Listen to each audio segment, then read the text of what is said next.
Hola, ¿qué tal? Esperando se encuentren bien. Los saluda con mucho gusto, como siempre, la licenciada Perla Terán. El día de hoy empezaré con una serie, pues para mí muy relevante, muy interesante, que versa sobre de los narcisistas. Porque es algo que es real y que vivimos en nuestros días o en la temporalidad de hoy. Porque también, ¿quién de ustedes no ha escuchado cosas como, te perdono pero no lo vuelvas a hacer?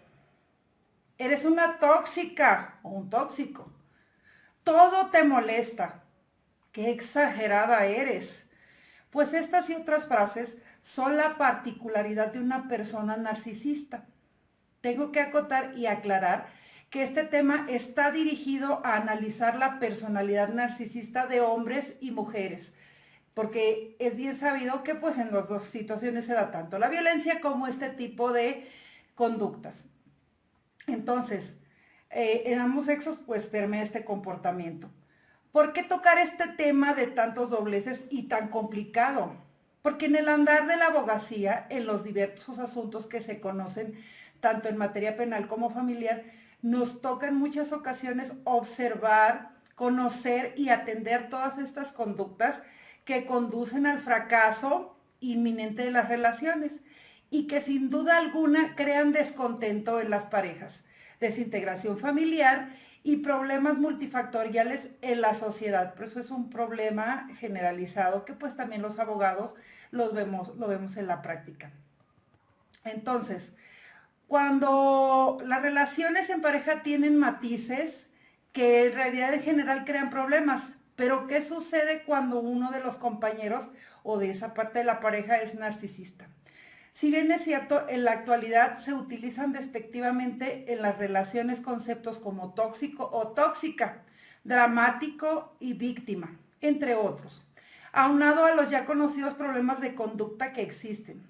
El narcisismo no son actitudes nuevas, solo que ya, ante la exigencia y avance de la vida, surge la necesidad de dar clasificación o de ir clasificando diversas actitudes para favorecer su observación y estudio.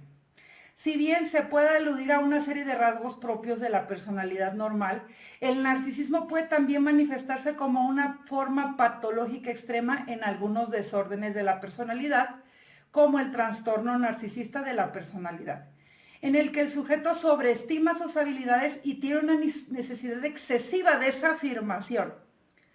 Los términos narcisismo y narcisista son frecuentemente utilizados peyorativamente. Qué mal, ¿no?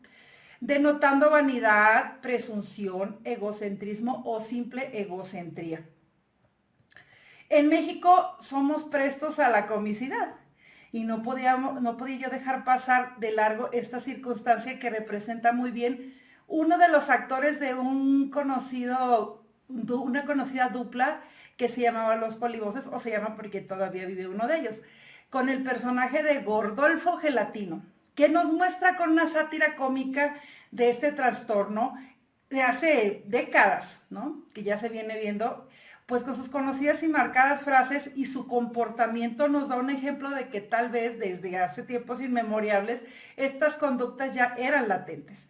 Cómicamente, los actores representan el calvario que sufre una abnegada madre que, dicho sea de paso, educó y dio entrada para definir la personalidad de su vástago, creándole una alta autoestima y cumpliéndole sin miramientos uno de sus caprichos o todos sus caprichos.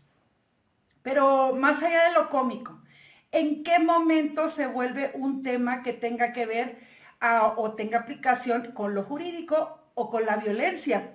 Pues cuando el narcisismo se materializa en diversas conductas exteriorizadas, consecuenciales hacia la pareja